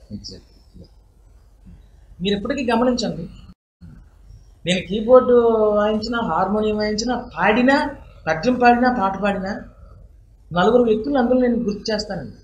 దాన్ని విమర్శించేవాళ్ళు ఉన్నారు, దాన్ని మెచ్చుకునేవాళ్ళు ఉన్నారు, దాని ఫాలోవర్స్ కూడా ఉన్నారు. వాళ్ళు ఎవరంటే first of all music director సాలు రాజేశ్వరరావు గారు, నెక్స్ట్ ఘంటసాల గారు, సినీ మూడవది ఇళయరాజా. ఇక నాటక రంగానికి వచ్చేసరికి షణ్ముఖ రాజు. వీళ్ళే నాకు ఆరాధ్య దేవాలు. వీళ్ళని నా ప్రతి పాటలో, పద్యంలో, ప్రతి వాయిద్యంలో వాళ్ళ నలుగురిని నేను గుర్తు చేసుకుంటాను. అంటే ఇమిడియేట్ చేస్తారా, గుర్తు చేసుకుంటారా? అంటే అంటే వాళ్ళు వాయించినట్టే వాయించడం, పాడించినట్టే పాడతారా? అది లేదండి. నేను నాకు ఇంకోటి అండి, నాకు ఇమిటేషన్ నచ్చదు సార్. నాకు ఇమిటేషన్ నచ్చదు. నాకంటూ ఏదో ఒకటి కొత్తగా క్రియేట్ చేద్దామని ఎప్పుడు ఆలోచిస్తూ ఉంటాను. ఆ దిశలోనే ఇంకా నడుస్తున్నాను. ఇంకా నిరంతరం నాది నిద్రపోతున్నా నాకు నా మైండ్ అది ఆలోచిస్తుందండి. ఆ రాగం ఉంది. ఇప్పుడు ఉదాహరణ అండి, క్రియేటివిటీ లేని ఏ రంగమైనా సరే బాగుపడుతుంది. క్రియేటివిటీ ఉండాలి. క్రియేటివ్ ఉండాలి. మీకంటూ ఏదో ఒక స్పెషల్ ఉండాలి. నేను అది కోరుకుంటానండి. దేవుడు నాకు ఎంతో కొంత చిన్న మెరిట్ ఇచ్చాడు, దానిలోనే ఉన్న దాంట్లోనే మనం డెవలప్ చేసుకోవాలి అన్న మనస్తత్వం నాది. అదే నన్ను నడిపించింది. శ్రీను గారు నెక్స్ట్. సో ఒక క్వశ్చన్ చాలా మంది ఏంటంటే, నర్సీపట్నం శ్రీను గారికి ఇంటర్వ్యూ చేస్తున్నామంటే మ్యాక్సిమం నాకు ఏంటంటే ఈ క్వశ్చన్ అడగమని చెప్పారు, దానికి ఆయన కన్క్లూజన్ ఇచ్చారు. సో నెక్స్ట్ ఇంకోటి ఏంటంటే సార్, ఇప్పుడు సింగర్ కారుణ్య గారు ఉన్నారు, ఆయనకి మీకు ఏదో ఆర్గ్యుమెంట్ అయిందంటే డాల్ఫిన్ హోటల్లో వైజాగ్, అది ఎంతవరకు కరెక్ట్? అది ఏం జరిగింది? అది అంటే చాలా రూమర్స్ వస్తుంటాయి, అంటే ఆ శ్రీను గారు వార్నింగ్ ఇచ్చారని ఏదో చెప్తుంటారు కానీ అవన్నీ కరెక్ట్ కాదు. బట్ యాజ్ ఇట్ ఈస్గా మీకు మనం డైరెక్ట్గా అడుగుదామని అడుగుతాను, ఏం జరిగింది అసలు? సార్ ఇప్పుడు ఆర్టిస్టులు అన్న తర్వాత ఇరు వర్గాల్లో చిన్న చిన్న తప్పులు జరుగుతుంటాయి సార్. మీరు అడిగారు కాబట్టి చెప్పక తప్పదు, చెప్పాలి అండి. మామూలు అడుగుతాను. ఇది జరిగి స్టీల్ ప్లాంట్లో జరిగిందండి. ఓకే. స్టీల్ ప్లాంట్లో అంటే డాల్ఫిన్ హోటల్లో నాకు వచ్చింది లేదండి, లేదు. ఓకే, స్టీల్ ప్లాంట్లో జరిగింది. దీని విషయం ఏంటంటేనండి, చాలా బిజీగా ఉండేవండి. ఈరోజు ప్రోగ్రాం లేకపోతే బాగుండరా బాబు, హాయిగా పడుకుందాం అంత బిజీగా ఉండదు. మీకు కూడా తెలుసు. పగలంతా మీ స్టూడియో రికార్డింగ్ చేసుకొని మళ్ళీ రాత్రి మళ్ళీ ఆర్కెస్ట్రా వాయించడం, మళ్ళీ తెల్లవారుజాము లేసి మళ్ళీ మీ స్టూడియో జాయిన్ అయ్యాం. ఫ్యామిలీతో గడపడానికి కూడా టైం లేకుండా సందర్భాలు ఎన్నో ఉన్నాయి. ఇవి చూసుకుంటూ మళ్ళీ కొత్త పాటలు నోట్స్ రాసుకుంటూ వాళ్ళకి ప్రాక్టీస్లు ఇస్తూ, మళ్ళీ నేను పనిచేసే ఆర్కెస్ట్రాతో మన ప్రాక్టీస్, ఇవన్నీ ఇది ఇంత బిజీగా ఉన్న టైంలోనే ఆయనది ఒక ఆర్కెస్ట్రా ఒప్పుకున్నాను. నేను ఆర్కెస్ట్రాతో వెళ్ళాను, మిలీనియం ఆర్కెస్ట్రాతో వెళ్ళాను. ఓకే. వెళ్తానండి, వరుస ప్రోగ్రామ్ మంచి సీజన్లో ఇది పడింది. కారుణ్య గారు వచ్చేస్తారు, ఉదయాన్నే వచ్చేస్తారు, ప్రాక్టీస్ ఉంటుంది, ఈవినింగ్ ప్రోగ్రామ్ అంటే ఆ రాత్రి ముందు రోజు ఎక్కడో ప్రోగ్రామ్ చూసుకొని బట్టలు మార్చుకోలేదు, ఏమీ లేకుండా డైరెక్ట్ మమ్మల్ని తీసుకెళ్ళిపోయాడు స్టీల్ ప్లాంట్. మీరు అన్నీ అరేంజ్ చేస్తారండి. ఓకే. మేము 8 గంటలకు వెళ్ళాము సార్ ఉదయం. ఎవరు నిద్ర లేవు, వరుస ప్రోగ్రామ్స్, తిండి లేదు, ఏమీ లేదు, డ్రెస్ బట్టలు మార్చుకోలేదు. ఇదిగో వస్తాడు అదిగో వస్తాడు నాకు చూస్తున్నాను. మధ్యాహ్నం భోజనాలు కూడా లేవు సార్, మమ్మల్ని పలకరించి దిక్కు లేదు సార్, మంచినీళ్ళు లేవు. సాయంత్రం 4:30కు వచ్చాడు సార్ ఆ అబ్బాయి. కారుణ్య ఓకే. వస్తే అప్పుడు పరిస్థితి ఎలా ఉంది, ఒక చెట్టు కింద ఒక బల్ల మీద అలా పడుకోవాలి పాపం. ఆయన రావడం మేము చూడలేదు, మా ముందు నుంచి వెళ్ళిపోయాడట ఆయన. ఓకే. వెళ్ళిపోయి ఆ కమిటీ వాళ్ళతో కంప్లైంట్ చేశారట. అదేంటి మనకు హైదరాబాద్ నుంచి ఒక ఫేమస్ సింగర్ వస్తే నన్ను చూసి లేచి నిలబడాలని ఇంగిత జ్ఞానం కూడా లేదు వైజాగ్ ఆర్టిస్ట్, కానీ ఏదో మాట్లాడండి. ఓకే. ఓకే. అంటే మా ఆర్గనైజర్ శేఖర్ వచ్చి ఎలాగంటున్నారు. ఆ టైంలో ఎవరికైనా ఎలా ఉంటుందో చెప్పండి. లేదు, టెస్ట్ లేదు, అందరూ ఆయన వచ్చినట్టు చూడలేదు. చూడలేదు, చూస్తుంటే అది వేరే విధంగా ఉండేమో. ఎలాగైనా గౌరవిస్తాం, మంచి టాలెంట్ సింగర్ అబ్బాయి. నేను టాలెంట్ నేను చాలా గౌరవిస్తాను సార్, నాకు ఇష్టమైన సింగర్ అబ్బాయి. అప్పుడు నేను ఏం స్పందించలేదండి. ప్రాక్టీస్ అవుతున్న మధ్యలో ఫోన్ కాల్ వచ్చింది. ఆ మరుసటి రోజు మళ్ళీ ఉదయం బాలీవుడ్ ప్రోగ్రామ్ రిహార్సల్ వాళ్ళు. ఓకే. వాళ్ళు ఫోన్ చేస్తే నేను పక్కనే మాట్లాడుతున్నాను. ఆయన కంప్లైంట్ చేశారు. వైజాగ్ ఆర్టిస్ట్ డిసిప్లిన్ ఉంటుంది, ఒక ఫేమస్ ఆర్టిస్ట్ నేను ఉంటే నన్ను ముందు పెట్టుకుని ఫోన్ మాట్లాడుతున్నాడు అబ్బాయి, ఏమనుకుంటున్నాను. అప్పుడు నేను కోపం పడ్డాను. ఏమన్నారు చెప్పండి. అంటే సార్ ఇప్పుడు శ్రీను గారు ఇలా అన్నారంట, ఇలా అనేసారంటే వస్తుంటారు న్యూస్లో కారుణ్యతో డైరెక్ట్గా. మీకు ఎందుకు డైరెక్ట్ అవుతుంది, మీకు యాక్చువల్ తెలుస్తుంది కదా, యాక్చువల్గా మన ప్రేక్షకులు కూడా చాలా మంది దీంట్లో ఉంటారు కదా, అంటే డైరెక్ట్ చెప్పేస్తే బాగుంటుంది. ఆ మాట నేను బయటకు వచ్చిన తర్వాత పక్క వాళ్ళతో అన్నాడు. మళ్ళీ నేను ఫోన్ మాట్లాడి వెళ్ళిన తర్వాత మళ్ళీ నా మొత్తం అన్నాను. ఓకే. నేను ఫోన్ ఎందుకు మాట్లాడుతున్నాను నేను అన్నాను కదా. సరే బాలు గారు ఏంటి నాకు అనవసరం, నేను ఇక్కడ ఉన్న మీరు ఏ ఫోన్ కాల్ మాట్లాడుతున్నాను. అప్పుడు నేను కొంచెం నాకంటే చిన్నవాడు అన్నాను ఒక మాట. సార్ మీరు పాడినట్టు నేను పాడకండి, నేను వాయించినట్టు మీరు వాయించాను. మీరంత ముఖ్యం, ఏ ప్రోగ్రామ్ కానీ బాలు గారి ప్రోగ్రామ్. బాలు గారు అంటే మరి అల్టిమేట్. సారీ సార్ ఏమనుకుంటున్నాను, కొన్ని విషయాలు నేను రాజపడ్డాను. ఆర్గనైజర్కి చెప్పేసి నేను ఈ ప్రోగ్రామ్ వాయించట్లేదు వస్తాను. అదే ఇప్పుడు ఇలాంటి జరిగినప్పుడే శ్రీను గారికి కొంచెం గర్వం ఎక్కువ అనేది ఇలాంటి దాని గురించి వస్తుందేమో నేను అనుకున్నాను. ఇప్పుడు విజ్ఞులు నేను ఈ విషయాన్ని వదిలేస్తున్నాను, ఇందులో నా తప్పు ఎంతవరకు ఈరోజు క్లియర్ చేశారు కదా అది. అయితే తర్వాత మళ్ళీ సరే కోపంలో చూడు ప్రేమ కూడా ఉంటుంది అన్నట్టు మళ్ళీ ఆయనే ప్రాబ్లం మళ్ళీ నేను వెళ్ళానండి, మళ్ళీ తీసుకెళ్ళి అబ్బాయి అప్పుడే మళ్ళీ సారీ చెప్పాను. సారీ సింగర్ గురించి తొందరపడ్డాను మనసు. ఆ రోజు మేము ఒక ఫ్రెండ్స్ చాలా సార్లు మళ్ళీ కలిసి చేసాను. నాకు ఇష్టమైన సింగర్ ఆయన. సో ఫ్రెండ్స్, ఇది కూడా క్లియర్ అయింది. కారుణ్య గారితో శ్రీను గారికి ఇప్పుడు మంచి ఫ్రెండ్షిప్ ఉంది, ఆయన మాట్లాడగలిగింది ఆటో ఇప్పుడు క్లారిటీ ఉంది. ఓకే శ్రీను గారు, నెక్స్ట్ ఇప్పుడు ఈ ఫ్లూట్ ఇందాక కీబోర్డ్ మీద ఏదో మన హార్మోనియస్ గురించి మాట్లాడారు కదా, ఫ్లూట్ ఒకటి, నెక్స్ట్ ఈ హార్మోనియం, తబలా, డోలక్, ఇలాంటివన్నీ కూడా ఇప్పుడు యువత నేర్చుకోవట్లేదు కదా సార్. ఇప్పుడు ప్లేయర్స్ అందరు తక్కువైపోయారు. ఎన్నాళ్ళు రికార్డింగ్స్ అయితే కనుక లూప్స్ మీదను డిపెండ్ అవుతాయి. అంటే మీరు వాయించిన బేసింగ్సే అవే అరేంజ్ చేసుకున్నారు చాలా మంది స్టూడియోస్. మీలాంటి ప్లేయర్స్ వాడిన వాళ్ళు ఇప్పుడు కొన్ని లూప్స్ విఎస్టీలు తీసుకొని చేసుకున్నారు. ఇప్పుడు మాన్యువల్ అనేది ఎప్పుడు మాన్యువల్, తబలా అంటే మాన్యువల్, సితార్ సంతూర్ అంటే మాన్యువల్. ఇప్పుడు మీరు సంతూర్ కానీ సితార్ కానీ వాయిస్తే అది ఏకదం డిట్టో సేమ్ వస్తుంది. కానీ అందరూ ఆ టైప్లో వాయించేంత కెపాసిటీ ఉన్న వాళ్ళు ఉండొచ్చు మ్యాక్సిమం. కానీ ఏంటంటే ఉన్నా ఓకే, కానీ ఈ తబలా, డోలక్ ఇవన్నీ నేర్చుకోవట్లేదు కదా సార్. ఫర్దర్గా మనకి ఎలాగా నెక్స్ట్ వచ్చేవి డివోషన్ చేయాలన్నా ఏం చేయాలన్నా ఎలాగా? ఎక్స్ప్రెషన్ అనేది కూడా ఇప్పుడు ప్రజల్లో ఎలా ఉందంటే, ఒక కీబోర్డు వాయించాలన్నా, ఒక ప్యాడ్స్ నేర్చుకోవాలన్నా, ఒక తబలా వాయించాలన్నా, ఒక రీట్ నేర్చుకోవాలన్నా క్షమించాలి, ఇది మన కులానికి సంబంధించిన కాదే అన్న ఒక క్రమంలో పడిపోయారు. అంటే ఈ ఇన్స్ట్రుమెంట్ ప్లే చేసి తప్పు జాతరలు ప్లే చేస్తారేమో, ఇది మనకు సంబంధించింది కాదు అన్న క్రమంలో ఉండొచ్చు. స్వయంగా నా ముఖాముఖి అడిగిన వాళ్ళు చాలా మంది చూసారు. అంటే ఏ కులం అంటే ఈ ఇన్స్ట్రుమెంట్లన్నీ ఒకే కులంకి ఆపాదిస్తారా? అది ఆపాదించారు. చాలా విచారకరం. అంటే ఓకే, ఇప్పుడు కాంట్రవర్సీ ఉన్న కులాన్ని గురించి అడగను, కానీ ఇది అనేది చాలా చాలా దారుణం, చాలా బాధాకరం. అందుచేతనండి ఈ సంగీతం అనేసరికి ఆటల పాఠాలను చూపిస్తున్నారు తప్ప, ఆ మధ్య కీరవాణి గారు మంచి పేపర్లో స్టేట్మెంట్ ఇచ్చారు, అందరూ పల్లకీలో కూర్చోవాలని సరదా పడేవాళ్ళు తప్ప పల్లకి మోసేవాళ్ళు ఎవరు తయారవట్లేదు. ఆ పల్లకిలో కూర్చునే వాళ్ళు సింగర్స్, పల్లకిని మోసేవాళ్ళు ఇన్స్ట్రుమెంట్ ప్లేయర్స్. ఓకే, కాస్త మాత్రం నాలెడ్జ్ ఉంటే వెంటనే టీవీ ఛానల్స్ అందులో పాడాలి చేసుకుంటాం. దానికి మూలాధారమైనటువంటి ఈ కీబోర్డు లేకపోతే క్యాట్స్, మరి మిగతా ఇన్స్ట్రుమెంట్ ఏదో నేర్చుకుందాం. ముఖ్యమైనది నేను చెప్పింది ఒక్క మాట చెప్పేస్తుంది, మీరు నమ్ముతారని నమ్మడం వాస్తవం. మార్చి 30వ తారీఖున అనుకుంటాను జనాల దగ్గర ఒక నాటకానికి వెళ్ళాను. అవును సార్. ఓకే, వెళ్తే నాటకం మధ్యలో నేను వీళ్ళలో కూర్చుండగా ఒక స్వామి వచ్చాడు. ఎవరు?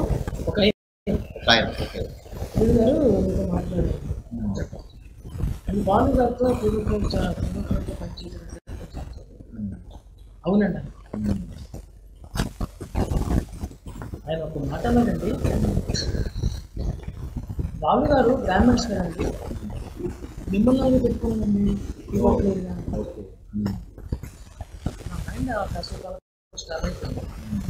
అప్పుడు నేను సమాధానం బహుశా పాపం మీకు వచ్చిన ఆలోచన ఇంకా రాలేదండి అప్పుడైనా అంచేత అమాయకంగా నన్ను పెట్టుకున్నాను బాలు గారు. అంటే సార్ ఇప్పుడు యాక్చువల్గా సేమ్ ఇది ఉంది కదా, ఇప్పుడు బాలు గారు మీరు బ్రాహ్మణ్ కాదు కదండి, అందుకు ఎలా తీసుకున్నారు, ఇది ఉందంటారా ఇండస్ట్రీలో? సార్ ఉందా? ఈ కుల పిచ్చి అన్నది సినీ రంగం ఉంది, నాటక రంగాన్ని కూడా చాలా ప్రభావితం. పొలిటికల్ గా కూడా ఉంది అనుకోండి, మనం పొలిటికల్కి వెళ్ళొద్దు. పొలిటికల్ గా ఉంది, నేను కులాన్ని ఆపాదించేస్తున్నాను. చాలా విచారం. అందువల్ల మనకు ఈ వీళ్ళందరూ ప్రశ్నకి కీబోర్డ్ వాయించడమా, ఇది మన వృత్తులు చేసుకుంటాం. లేకపోతే చూడండి ఒకసారి, మీరు రీసెర్చ్ చేయండి, చాలా విచారకరమైన బాధపడవలసిన విషయం. ఇప్పుడు మరి అంటే ఇప్పుడు ఈ కంట్రోల్ మీరు ఈ ఇన్స్ట్రుమెంట్ ప్లేయర్స్ విషయం అంటే మరి ఇంకా మనం ఏం చేయలేమంటారు, అంటే ఫర్దర్గా ఇన్స్ట్రుమెంట్ ప్లేయర్స్ రారు, తబలాలు ఇవన్నీ కూడా మాన్యువల్స్ మరి మనం వెళ్ళలేమా? అదే సార్, ఇప్పుడు మళ్ళీ వినాలంటే ఇంతకుముందు చెప్పినట్టుగా యువకులు ముందుకు రావాలి sir. Tabla Avani, dholak Avani, flute Avani, guitar Avani, violin and harmonium, ఇవన్నీ కూడా మాన్యువల్ ఇన్స్ట్రుమెంట్స్. ఇది ఇట్లా ఎప్పుడు చావలేదు సార్. అవి వాయించాలన్నా కూడా చాలా జ్ఞాన సంపన్నులుగా ఉన్నారు. కీబోర్డ్ వాయించడం పెద్ద కష్టం నేను చెప్పను. అదే కీబోర్డ్ వాయించాలని వెళ్ళి ఒక వైలిన్ వాయించుకోండి, ఏదో హార్మోనియం మీద ఒక రన్ను ఒక రాగ సంచారం చేయమని వాయించలేదు. తెలిసిన జగమెదిగిన సత్యం. ఇప్పుడు అందుచేత భావితరాలకు యువకులు ముందుకు వచ్చి దాని విలువ తెలుసుకొని, దాని కష్టం తెలుసుకొని, మేము నేర్చుకుంటాం, మాకు నేర్పండి సార్ ఎవరు వస్తే అప్పుడు మళ్ళీ ఇన్స్ట్రుమెంట్ పరిస్థితి. లేకపోతే మీరన్నట్టుగా ఆ లూపులు వాడుకుంటూ. అంటే ఇప్పుడు యాక్చువల్గా మీకైతే ఆర్కెస్ట్రా కీబోర్డ్ ప్లేయర్ లేకపోతే కనుక హార్మోనియం వాయిస్తారు, హార్మోనియం లేకపోతే కనుక నాటకాల్లో మనం వేషాలు వేసుకునైనా మీ లైఫ్ మీరు హ్యాపీగా వాయర్గా బతుకుతున్నారు. ఇప్పుడు నాకు తెలుసు హ్యాపీగా 100% మిమ్మల్ని చూసి మాకు గర్వం. అంటే ఈ ఇన్స్ట్రుమెంట్ ప్లేయర్స్ అందరిలో కూడా కంఫర్ట్గా ఉన్న పొజిషన్లో మీరు ఉన్నారు, మీ ఫ్యామిలీని కూడా తీసుకుంటున్నారు. సో రిమైనింగ్ వారి పొజిషన్ ఇప్పుడు యాక్చువల్గా ట్రాక్ షోస్, దాని గురించి అడుగుతాం. ఈ ట్రాక్ షోస్ వచ్చిన తర్వాత ఏంటంటే లైవ్ ఇన్స్ట్రుమెంట్స్, మొన్న సత్యనారాయణ గారి ఇన్స్ట్రుమెంట్ దీంట్లో కూడా మేము డిస్కస్ చేసాము. ఇప్పుడు మరి లైవ్ షోస్ చేసినప్పుడు లైవ్ ఇన్స్ట్రుమెంట్స్ ఎవరు పెట్టట్లేదు, కీబోర్డ్తో సహా కూడా ఏది పెట్టకుండా ట్రాక్స్ ప్లే చేసేసి పాడేస్తున్నారు కదా. ట్రాక్స్ మీకు ఓకే, వాళ్ళకి వచ్చిన ఆ చిన్నపాటి అమౌంట్ని వాళ్ళిద్దరూ ముగ్గురు వెళ్ళి పంచుకొని చేస్తే అది ఓకే బతకొచ్చు. కానీ మరి లైవ్ ఇన్స్ట్రుమెంట్ ప్లేయర్స్ సంగతి ఏంటి, కీబోర్డ్ ప్లేయర్స్ కానీ ప్యాడ్స్ ప్లేయర్స్ కానీ ట్రాక్స్ షోస్?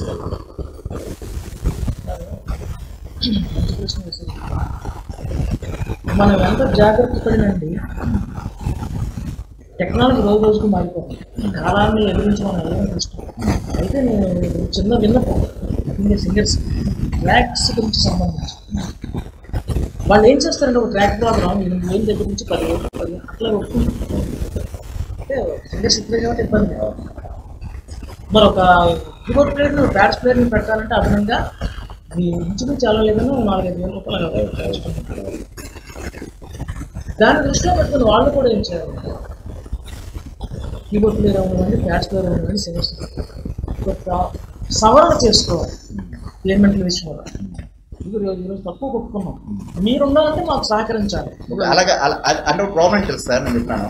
ఇప్పుడు ప్యాడ్స్ ప్లేయర్ ఉన్న తబలా ప్లేయర్ దగ్గరికి వెళ్ళి ఇంకా అన్నయ్య నేను ఇంతకీ ఒప్పుకున్నాను, ప్రోగ్రామ్ కార్డు తక్కువ తీసుకోవాలంటే అవునా ఎంత తీసుకుంటాడు వాళ్ళ దగ్గర, ఈ టైప్ ఆఫ్ ఆలోచనలు వస్తున్నాయి సార్. దానివల్ల ఏంటంటే అమ్మ వాళ్ళు అలాగెందుకు మేము వెళ్తాం, వాళ్ళు ఎంత తీసుకున్నారు అక్కడ 20,000 తీసుకుని మాకు ఎంత ఇస్తున్నారేమో అని చెప్పేసి ఉంటుంది కదా. అలాగైనప్పుడు అప్పుడు ఆ రోజు నష్టపోయింది ఎవరు? ఇన్స్పెక్టర్స్ నష్టపోతారు ఆ రోజే కదండి, అది కదా బలపడిపోయింది కదా.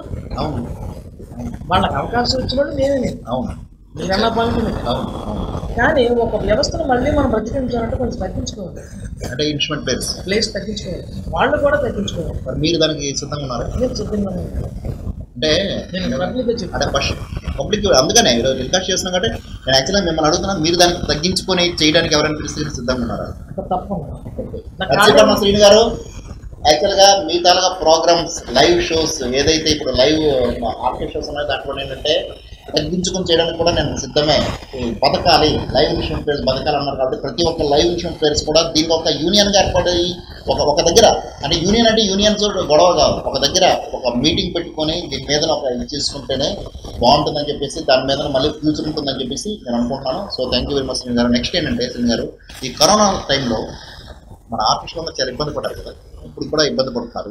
మరి ఏంటి దీనికి సొల్యూషన్ ఏంటి? ఇప్పుడు చాలా ఇంకా సాగుతుంది, ఇది 3rd వేవ్ అంటున్నారు, 4th వేవ్ అంటున్నారు, ఏంటి మరి పొజిషన్ ఏంటి, ఎలా ఉండబోతున్నారు? ఈ కరోనా ఎఫెక్ట్ వల్ల ఎక్కువ శాతం నష్టపోయింది ఎవరంటే కళాకారులు చెప్పాలి. మిగతా వృత్తుల వాళ్ళు ఏదో సమయంలో ఎంతో కొంత తెచ్చుకుని వాళ్ళ కుటుంబాన్ని పోషించుకుంటున్నారు, అందరికీ తెలిసింది. కానీ కళాకారులు అనేది మా జీవనాలు ప్రకృతికి విరుద్ధమైనవి. సమస్త జీవరాశులన్నీ పడుకుంటే మేము మెలుగుగా ఉండాలి. అంటే నైట్ ప్రోగ్రామ్స్ అవుతుంది, మీరు రాత్రులు జీవించే జీవితాలు సార్. మరి గవర్నమెంట్ రాత్రులే మరి అవకాశం లేకపోతే ప్లస్ అది కాక 10 మంది కలిసి కూర్చుంటేనే తప్ప దానికి విరుద్ధంగా ఇది వచ్చి పడింది. అందుచేత ఇటు ప్రభుత్వానికి తప్ప అనే అవకాశం లేదు, వచ్చిన జబ్బు అలాంటిది కాబట్టి. కానీ దీని ఎఫెక్ట్ మాత్రం కళాకారులు చాలామంది సఫర్ అవుతున్నారు. దీని గురించి మరి ప్రభుత్వాలు, నాయకులు ఒకసారి ఆలోచించి కళాకారులకు ఏదైనా ఎలాంటి విపత్తులు సంభవించినప్పుడు గవర్నమెంట్ ద్వారా ఏదైనా చిన్న భరోసా కల్పిస్తారు. మాలాంటి కళాకారులు ఎంతోమంది జన్మాంతో రుణపడి ఉంటామని మనం చేస్తున్నాం. నెక్స్ట్ ఇప్పుడు మీరు ప్రోగ్రామ్స్ మ్యాక్సిమం వెళ్ళిపోతారు కదా, ఎక్కువ ఇంట్లో గడిపేవాళ్ళు కాదు. ఇప్పుడు కోవిడ్ ఉంది కాబట్టి ఇప్పుడు ఇంట్లో ఉంటున్నారు. ఇంతకు ముందు మరి మీ వైఫ్ నుంచి మీకు ఏమైనా ప్రాబ్లం ఉండేది కదా, ఇప్పుడు యాక్చువల్గా ఏమైనా నైట్స్ వెళ్ళిపోతున్నారు ప్రోగ్రామ్స్కి అనేసి ఇప్పుడైనా ఆవిడ సపోర్ట్ ఎలా ఉండేది సార్? సార్ మంచి ప్రశ్న. మన పెద్దలో నాలుగు ఒకటి ఉంది, ఒక మగవాడి విజయం వెనుక ఆడదాని హస్తం ఉంటుంది. అలాగా మా కళాకారులకు మమ్మల్ని ప్రోత్సహించే భార్య లేకపోతే నేను కాన్సన్ట్రేషన్ పెట్టలేదు అసలు. అందుచేత ఆ సందర్భం నాకు ఎప్పుడు ఎదురాలేదు. నిజంగా మా వృత్తి అది, ఆవిడ మ్యారేజ్ అయినప్పటి నుంచి ఆర్టిస్ట్ దానికి సాధక బాధలు ఆవిడ తెలుసు కాబట్టి మాలో కూడా ఆవిడ ఐక్యం అయిపోయింది. అలా కాదు, ఇప్పుడు మనకి ఇప్పుడు ఆర్కెస్ట్రాస్ కానీ సినిమా ఫీల్డ్లో కానీ చాలా డౌట్స్, అంటే ఇక్కడ ఏం జరగకపోయినా ఎవరు అమ్మాయితో వెళ్తున్నారేమో, ఎవరు అమ్మాయితో తిరిగి వస్తున్నారేమో, లేదా అమ్మాయితో మాట్లాడేస్తున్నారు, ఈ డౌట్స్ అనేది మీ ఫ్యామిలీలో ఇప్పుడు మీ మధ్యలో రాలేదా? వచ్చింది, వస్తూ ఉంటాయి సహజం. వీళ్ళు అంటారు కామన్ అయితే దయచేసి నేను చేసుకున్న అదృష్టం ఆ ఒక్క విషయంలో మాత్రం నాకు ఎలాంటి చెడ్డ తెలుసులేండి. అందువల్ల నా మనస్తత్వం వాళ్ళకి తెలుసు కాబట్టి ఎంతమంది చెప్పడం ప్రయత్నం చేసినా ఆవిడ ఉందండి ఒప్పుకోవచ్చు. అంటే ఎవరైనా చెప్పడం ట్రై చేశారా? సరదాగా చెప్పి ఏడిపోద్దామని చెప్పి ట్రై చేసిన సరదాగా స్నేహితులు. మీరు ఏ విషయం చెప్పిన తప్ప ఆ విషయం మాత్రం నేను నమ్మనండి, అది చెప్పడం. నెక్స్ట్ మీరు ఓన్ కంపోజిషన్స్ చేసుకుంటారు ఈ మధ్య అంటే మీ నాటకం సంబంధించిన సాంగ్స్ కానీ లేదా ఓన్గా కంపోజ్ చేసుకుని సిస్టమ్ కానీ ప్రొఫెషనల్ వెళ్తున్నాయి ఆ వర్క్ ఎలాగ వచ్చింది మీకు అంటే ఇప్పుడు ఎక్కువ అదే ఇంకొక కోణం అంటే ఈ మధ్య టెక్నీషియన్గా కూడా ఇంప్రూవ్ అయిపోయాయి అంటే ఈ మధ్య చూస్తున్నాం ఇప్పుడు సత్యనారాయణ గారు తీసుకొచ్చిన సాంగ్స్ ఆయన ఛానల్లో పెట్టుకున్న కూడా చూశాను మధ్య మంచి క్వాలిటీతో చేస్తున్నారు అది ఎలా వచ్చింది అది అడగకపోయినా చెప్పాల్సిన బాధ్యత నాకు అయింది. అది అడగకుండా అడిగేశారు సార్. ఈ టెక్నికల్గా స్టూడియో అనుభవం ఇవన్నీ నేర్చుకున్నది ఒకే ఒక మనిషి, ఆ ఒకే ఒకరు మిగతా ప్రసాద్. నా రికార్డింగ్ అనుభవం, రికార్డింగ్ ఎలా చేయాలి, టేకింగ్ ఎలా తీసుకోవాలి, దాన్ని మిక్సింగ్ ఎలా చేయాలి అన్నీ మీ ద్వారా నేర్చుకున్నాను. మీ తర్వాత మీ శిష్యుడు ప్రమోద్, మీ ఇద్దరు నా గురువులండి. అంటే మీరు చాలా గురువు ఇప్పుడు ఒక సంగీత కళ అనేది మీరు అలాంటి వాళ్ళు దీనికి మేము గురువులు అని చెప్పి చాలా చాలా పూర్వజన్మ సుకృతం సార్. చాలా మన స్నేహితులతో చాలా మంది చెప్పాను. అదే ప్రసాద్ గారితో కలిసి పనిచేసిన ఆ మధుర క్షణాలు రోజు నాకు ఒక్క పేజీ, ఈ రోజు ఆ ఒక్కొక్క పేజీ నేను తిరగేసుకుంటూ చదువుకుంటూ అలా వెళ్తున్నాను. అంటే ఈ మధ్య కరెక్ట్ లేదు ఇప్పుడు యాక్చువల్గా ఈ మధ్య సత్యనారాయణ గారు సంజన ఆడియోస్ కోసమని చాలా సంజన ఆడియోస్ గురిపడుతుంది కానీ మీ తరగతి సాంగ్స్ కొన్ని తీసుకొచ్చారు. డే బై డే ఇంప్రూవ్మెంట్ ఉంటుంది సౌండింగ్లో. నిన్ననే ఏదో చూసాము మరి నిన్న ఏదో పెట్టారు అది చూసినప్పుడు సౌండింగ్ చాలా తేడా వస్తుంది. ఇంకా రాను ఇంప్రూవ్ అవుతుంది అన్నమాట. అంటే you are also one of the best sound engineer కూడా అవుతున్నారు. సో ఇదొక కోణం మళ్ళీ మీరు. ఓకే సార్, నెక్స్ట్ ఏంటంటే ఇంకా ఇప్పుడు వస్తున్న యువతకి ఏం సందేశం ఇవ్వబోతున్నారు మీరు? ఇప్పుడు మ్యూజిక్ సింగర్స్కి కానీ లేకపోతే ఇప్పుడు యాక్చువల్గా వైజాగ్లో చాలా మంది సింగర్స్ కొంత పాట వస్తే కనుక ఎందుకు హైదరాబాద్ వెళ్ళిపోతున్నారు, ఇక్కడ ఎందుకు ఉండట్లేదు, మనకి అవైలబుల్ ఎందుకు ఉండట్లేదు? ఈరోజు ఇక్కడ మన దగ్గర పాడిన సింగరు సార్ పర్ఫెక్ట్ మీతోనే లైఫ్ లాంగ్ మీరు ఎప్పుడు పిలిచినా సార్ వస్తాం సార్, మీరు ఎప్పుడు పిలిచినా సరే మీకు వచ్చి పార్టీ వెళ్తాం అనే సింగర్స్ ఒక 10 daysలో హైదరాబాద్ వెళ్ళిన తర్వాత ఏంటంటే ఆ మాటలు మర్చిపోయే పొజిషన్కి వస్తున్నారు సార్. అది అలాంటి సింగర్స్ కానీ కానీ ఇప్పుడు ఇక్కడ వైజాగ్ నుంచి వెళ్ళిన వాళ్ళు వైజాగ్కి ఏం చేయాలని మీరు సందేశం ఇవ్వబోతున్నారు సార్? అలా వెళ్ళిపోతున్నారు అది వాస్తవం, కానీ ఎందుకు వెళుతున్నారంటే మనం ఒకసారి ఆలోచించే విషయం ఏంటంటే అక్కడున్న గుర్తింపు కానీ పేరు కానీ ఆ రిసీవింగ్ కానీ ఆ ఇన్కమ్ కానీ వైజాగ్లో ఉండట్లేదు. దాన్ని ఒప్పుకోవాలి. అంటే దేనివల్ల? అంటే ఇండస్ట్రీ అంతా అక్కడ ఉండడం వల్ల. ఇండస్ట్రీ మన మెయిన్ అది మీడియా అంతా అక్కడ ఉంది. అదే మీడియా ఛానల్స్ ఇక్కడ వైజాగ్లో ఉన్నాయనుకోండి ఆ పరిస్థితి రాదని అందరూ ఇక్కడే ఉంటారు. అక్కడ హైదరాబాద్ నుంచి కొంచెం ఇక్కడ నివాసం చేయడానికి కూడా అవకాశాలు ఉంటాయి. అంటే ఇప్పుడు 24 ఫ్రెండ్స్ సినిమా 24 ఫ్రెండ్స్ మీరు కూడా వన్ ఆఫ్ ద పార్ట్ అంటే సింగింగ్ పరంగా మ్యూజిక్ పరంగా. సో ఫిల్మ్ ఇండస్ట్రీ వైజాగ్ వచ్చేస్తుందని అంటున్నారు కదా, మరి అది ఎంతవరకు కరెక్ట్ వస్తుందంటారా మీ ఉద్దేశం? సార్ వస్తే చాలా అదృష్టవంతులు మా కళాకారులంతా కూడా అదృష్టవంతులే, కానీ అలా వస్తుందన్నది ఎప్పుడు వస్తుందన్నది మాత్రం ఊహాతీతంగా ఉంది. మరి ఆ పరిస్థితి ఎప్పుడు ఎదురవ్వాలన్నది ఇప్పుడు లాస్ట్ టైం నేను ఎందుకు చెప్తున్నాను, లాస్ట్ టైం హుద్హుద్ వచ్చింది కదా మనకి, ఆ టైంలో చంద్రబాబు నాయుడు గారితో అప్పుడు సీఎంగా ఉన్నారు, ఆయనతో ఒక సాంగ్ రిలీజ్ చేయడం ఒక సాంగ్ కంపోజ్ చేసి ఒక ప్రముఖ సింగర్ వైజాగ్ వెళ్ళిన సింగర్ పేరు మాత్రం చెప్పను, ఆ అబ్బాయికి ధనంజయ మాత్రం కాదు అది గుర్తుపెట్టుకోవాలి. అండ్ ధనంజయని తీసేయంటే రిమైనింగ్ సింగర్స్లో ఎవరో ఒక సింగర్ వెళ్ళినప్పుడు నేను ఫోన్ చేసి ఇలాగా ఉంది ఒక సాంగ్ కొంచెం తక్కువ బడ్జెట్, ఎందుకంటే నేను ఓన్గా చేస్తాను కాబట్టి మన వైజాగ్ సంబంధించిన సాంగ్ పాడాల్సి ఉంటుంది బ్రదర్ అని అడిగితే కనుక ఆయన ఒక పెద్ద అమౌంట్ చెప్పడం జరిగింది నాకు. అదేంటది మన వైజాగ్కి సంబంధించిన పాట కదంటే మరి నువ్వేమో ఫ్రీగా చేస్తున్నావు, నువ్వు కూడా డబ్బులు తీసుకుని చేస్తావు ఒక మాట అన్నాం జరిగింది. ఇలాంటివి వినేటప్పుడు వైజాగ్లో మన కళ్ళ ముందు వెళ్ళిన సింగర్స్ ఇంత దీనిగా మనతో మాట్లాడుతున్నారేంటి, నిన్నటి వరకు మన భుజాలను చేసి అన్నయ్య మీరు లేకపోతే లేదు నాకు ఒక అవకాశం ఇవ్వండి అని వచ్చిన మన స్టూడియోకి వచ్చి పాడిన సింగర్సే ఈరోజు అలా సమాధానం చెప్పడానికి ఏ విధంగా తీసుకోవచ్చు అనుకుంటారు? ఏరు దాటి తెప్పని కాల్చినట్లుగా డైలాగ్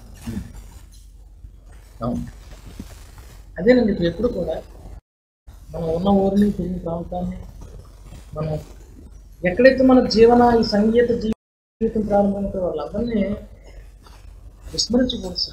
విస్మరిస్తే తద్వారా ఆ ఎఫెక్ట్ అతని జీవితానికి మంచిది, మనుగడకి మంచిది కాదు. నేనున్నాను నర్సీపట్నంలో కళాకారులకి రవ్వంత గుర్తింపు ఉండదండి, అయినప్పటికీ కూడా నా జన్మస్థలం నాకు చాలా ప్రేమ. అలాగే నాకు ఏ అర్హత లేకపోయినా సరే నేను వైజాగ్ని ఎంతో ఉంటాను. నర్సీపట్నం నుంచి వచ్చిన పల్లెటూరుని నేను తీసుకొచ్చి ఒక మంచి కీబోర్డ్ ప్లేయర్గా, మంచి సింగర్గా నన్ను గుర్తించి ఇక్కడ వైజాగ్లో నన్ను ఒక సభ్యుడిగా చేసినందుకు నేను వైజాగ్ని మర్చిపోతే నన్ను భగవంతుడు క్షమించదు. మీరు అన్నమాట నేను కూడా బాధపడుతున్నాను. ఇప్పుడు అలా మాట్లాడి ఉండకూడదు అన్నారు, అది మీకు చెప్తామని నేను చెప్పాను, అందరికీ తెలియాలి కదా. నెక్స్ట్ ఏంటంటే నర్సీపట్నం శ్రీని గారికి కనుక ఇప్పుడు 100% నేను చెప్పాను, నర్సీపట్నం శ్రీని గారికి కనుక ఒక సినిమాలో అవకాశం వస్తే ఇప్పుడున్న సంగీత దర్శకులందరికీ ధీటుగాను వాళ్ళకి ఈక్వలెంట్, అంటే వాళ్ళకి మించిపోయి ఇస్తారు అని నేను చెప్పను, కానీ వాళ్ళకి ఈక్వలెంట్గానే ఇచ్చే కెపాసిటీ నర్సీపట్నం శ్రీని గారికి ఉంది. అలాంటి అవకాశం ఏదైనా వచ్చినప్పుడు మీరు హైదరాబాద్ వెళ్ళాల్సి వచ్చినప్పుడు, మీరు హైదరాబాద్లో వర్క్ చేసినప్పుడు మీరు కూడా ఆ విధంగా ప్రవర్తిస్తారు. ఇప్పుడు ఎలా ఉన్నారు అలాగే ఉండాలి.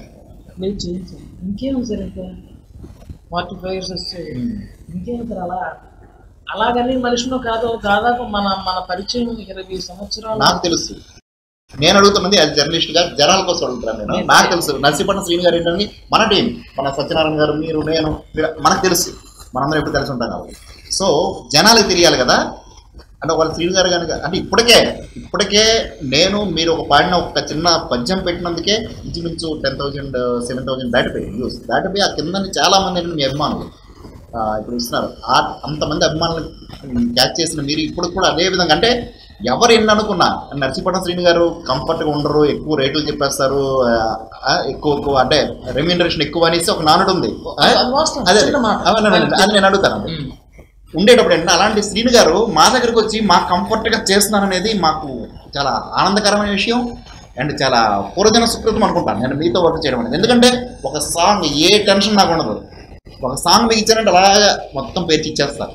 రిధం మీరు వేయించుకోండి పోతుంటారు, లేకపోతే రిధంకి నేను రమ్మంటే వస్తానని కూడా మీరు అంత కంఫర్ట్గా ఉన్న మనిషి మీదనే ఇలాంటి ఇలా ఉన్నట్టు అన్నమాట పేమెంట్స్ ఎక్కువ అనేది. దాని ఏంటి మీరేమంటారు? అంటే చాలామంది స్టూడియోస్ కూడా నర్సీపట్నం శ్రీని గారి పేరు ఎత్తడానికే భయపడే పొజిషన్లో ఉన్నారంట వైజాగ్లో. అండ్ అమ్మో నర్సీపట్నం శ్రీని గారు వద్దండి, వేరే వాళ్ళని చూడండి అని అంటున్నారంట చాలామంది. దేనివల్ల అది వచ్చిందంటారు? అది కరెక్టా? మరి దానికి అది మీరు మన ఛానల్ ముఖ్యంగా ఏంటంటే నేను అలాంటి టైప్ కాదురా బాబు, నేను తక్కువ చేస్తాను, నేను కూడా మీకు వర్క్ చేస్తాను అంటే మీరు వాళ్ళని రిక్వెస్ట్ చేసుకోవడం కాదు, అంటే వాళ్ళకి హెల్ప్ చేయడం.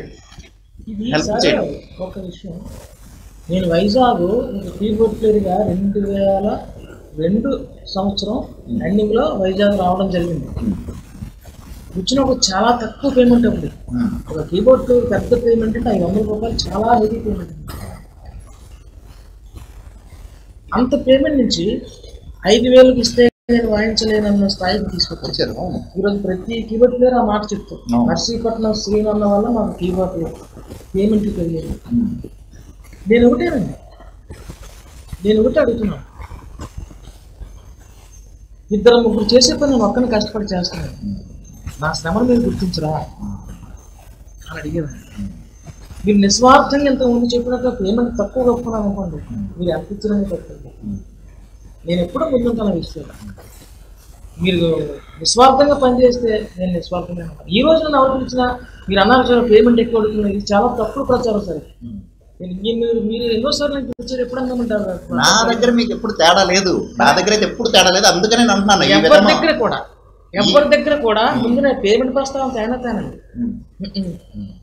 వాళ్ళు మీ పేమెంట్ ఎంత తీసుకుంటాను అడిగితే, సార్ నేను ఈ వాస్తవం ఎంత తీసుకుంటాను, మీరు ఎంతతో అనుకుంటున్నారు చెప్పండి. అందులో వాళ్ళని ఇష్టపెట్టి నేను వెళ్తాను తప్ప వాళ్ళు కష్టపెట్టి మరి నేను ఏనాడు ఎవరి దగ్గర నేను. మరి స్టూడియోస్ కొన్ని ఎందుకు భయపడుతున్నారు నర్సీపట్నం శ్రీని గారికి? ఇది ఒక బ్యాడ్ ప్రచారం సార్, ఇది ఒక తప్పుడు ప్రచారం జరిగింది. మీకు మీ నాలెడ్జ్ వచ్చింది? అది నా దగ్గర వచ్చింది, అందుకని నేను అడుగుతాను. అంటే నేనేమైనా తప్పు విన్నానా? మీరు అన్నారు కరెక్టే, నా ద్వారా నా వరకు వచ్చింది. ఇది తప్పుడు ప్రచారం. ఇప్పుడు అరేంజ్మెంట్ చేసిన మ్యూజిక్ ఏదైనా ఉంటే అరేంజ్ చేసినవి అంత క్వాలిటీ ఉండవు సార్, అంటే ఎక్కడో ఒక దగ్గర తేడాలు వస్తాయి. అంటే ప్రొఫెషనల్స్ చేస్తే కానీ వైజాగ్లో ఉన్న చాలా మంది చేస్తున్నది కూడా కరెక్ట్ కాదు, బేసిక్స్ కానీ కార్డింగ్స్ కానీ. మళ్ళీ ఏంటంటే మిమ్మల్ని పిలిచి ఏ స్టూడియో అయినా కనుక మిమ్మల్ని కూర్చోబెట్టుకుని కనుక చేస్తే చాలా పర్ఫెక్ట్గా ఉంటుంది. మరి ఆ సౌలభ్యాన్ని మీరు కల్పించవచ్చు కదా స్టూడియోస్కి. తక్కువ అంటే వాళ్ళు ఇంతే ఉంది సార్ అని చెప్తే కనుక దానికి ఒబే వెళ్ళి చేసేది. అన్నట్టు ఇంతకుముందు మనం మాట్లాడుకున్నాం ట్రాక్ ప్రోగ్రామ్ గురించి. నేను అడిగి ఒకటే, నిస్వార్థంగా మీరు తక్కువ కొట్టుకున్నారా? నేను అందులో మరి అది ఎలాగ వస్తుంది? ఇప్పుడు వాళ్ళు తక్కువ ఒప్పుకున్నారని చెప్పిన తర్వాత మీకు డౌట్ ఉండొచ్చు, వాళ్ళు ఎక్కువ తీసుకున్నారేమని. మరి ఆ కంట్రోల్ ఎలా తెలుస్తుంది? అలాంటి సందర్భాలు నాకు డైరెక్ట్ నాకు తెలుసుకున్నప్పుడు నేను కోప్పడ్డ సందర్భాలు. మీకు డబ్బులు తీసుకుంటున్నారు కదా, ఇన్వెస్ట్మెంట్ వాయించేవాడికి ఎందుకు ఇవ్వలేదు మీరు అని అడగడం వల్ల నేను చెడ్డయ్యండి తప్ప నేను ఎవరిని బాధించడం నా ఉద్దేశం కాదు. ఒకవేళ తెలిసి కానీ ప్రత్యక్షంగా కానీ పరోక్షంగా కానీ ఎవరినైనా ఈ విధంగా నేను బాధపడుతుంటే దయచేసి నన్ను సభాముఖంగా క్షమించండి తప్ప నా మెంటాలిటీ అది కాదు. అంటే ఇది ఇప్పుడు యాక్చువల్గా రూమర్ తప్ప ఇంకేం కాదు. ఏం కాదు. అంటే శ్రీను గారు కంఫర్టబుల్ గానే ఉంటారు ఎప్పుడేనండి. ఏమో సార్ ఎందరో మహానుభావులు సార్, దేవుడు కొందరికే ఇస్తాడు ఈ వరం.